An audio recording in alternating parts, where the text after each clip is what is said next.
So hello and welcome to Mindset Mondays with DTK. This is episode number 96 in an ongoing series designed for folk with a growth mindset or folks who'd like to create one.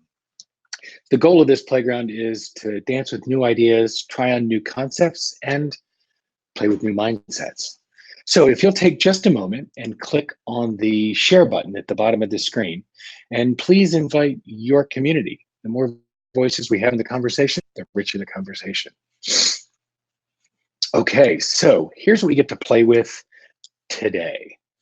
And you hear me say this a lot. Lots of favorite quotes.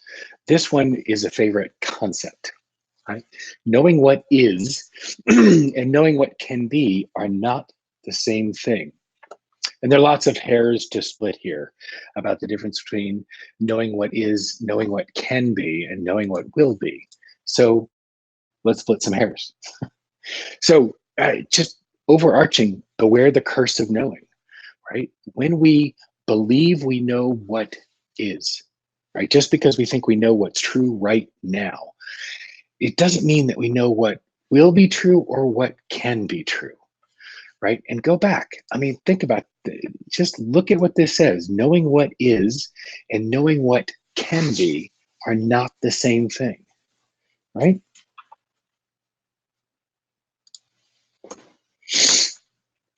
That's the piece. Ellen Langer really gave us something to play with here, right? For me, the knowing what can be is really the key. That speaks to possibility. That speaks to what can be created, right? And we're in control of possibility because we create it. Those of us who choose to live, my coach Rich Litvin talks about this, living a created life versus living a reported on life. So those of us who wish to live a created life, live in possibility and create our futures every day. So there's a difference between knowing what can be and knowing what will be. And I think that's a distinction that's worth throwing out, because what happens so often is because we can't predict the future, because we don't know what will be, we tend to step back from playing with the idea of what can be, of what's possible, of what we can create. The idea that Drucker told us that the only way to predict the future is to create it, or the surest way to predict the future is to create it. Well, good God, what an opportunity that is to create our future. Yeah, I'd like to predict the future. I'd like to have a crystal ball. Mine gets fuzzy after about 30 minutes. Right? The farther I look out in the future, an hour, a day, a week, a month, a year, the farther I look out into the future, the fuzzier that crystal ball gets. I don't know, maybe I need to return it.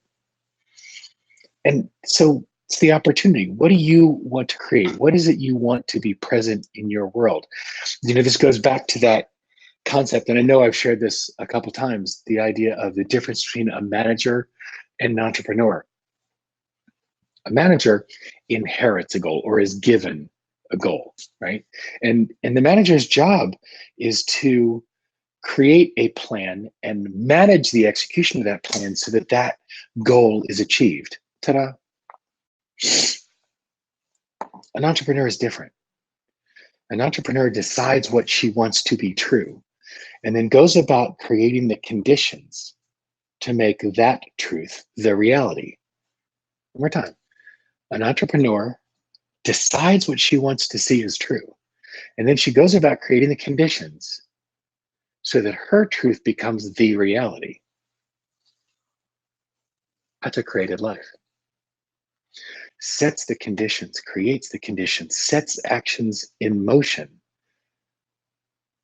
that will make the truth that she's decided she wants to see true a reality. Awesome. So where are the opportunities in your world to create your life? Where are the opportunities to live in possibility, to wonder what can be and to plan for what can be and decide what can be and then make it so that it will be? The language is fascinating, right? It's so here's the deeper part of the playground, right? This has to be a corollary to the whole Dunning-Kruger bit, which we've played with. And let me throw it up here.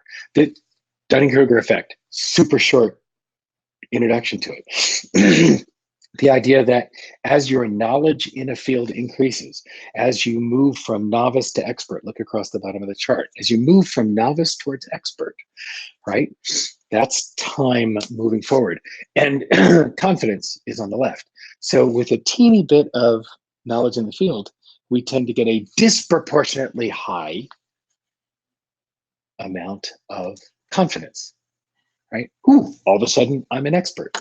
And this is not a political conversation, right? And it's astounding how quickly that happens, right? And then as you get further into the field, as you realize how deep the rabbit hole goes, your confidence tends to slide all the way to the point of, holy crap, I really don't know what I think I know. There's so much more to learn. And then as you get towards the end of the curve, as you get towards the expert level, the weird part is you're surrounded by folks who know much of what you know.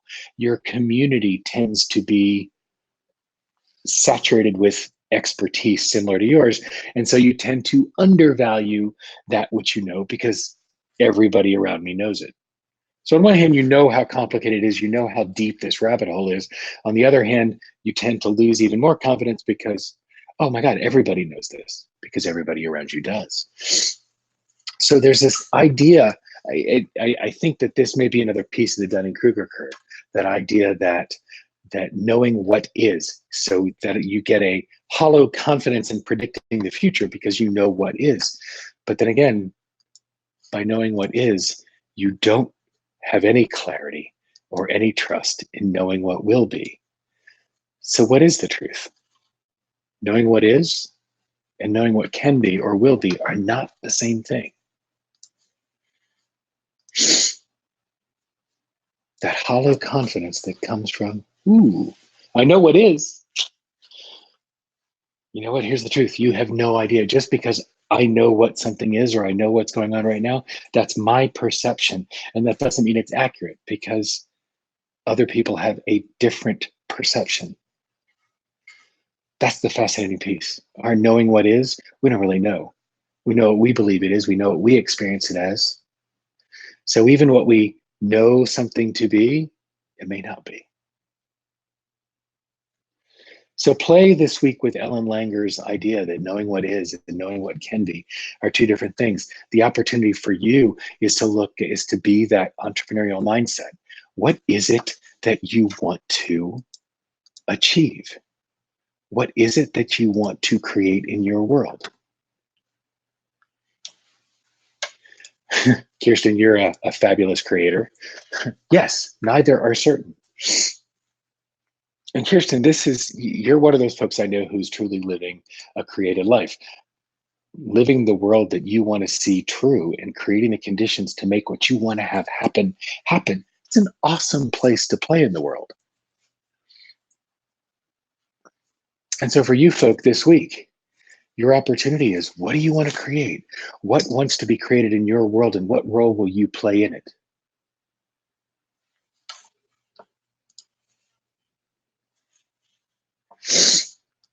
When will you begin to live a creative life? So between now and next week, what mindset will you choose?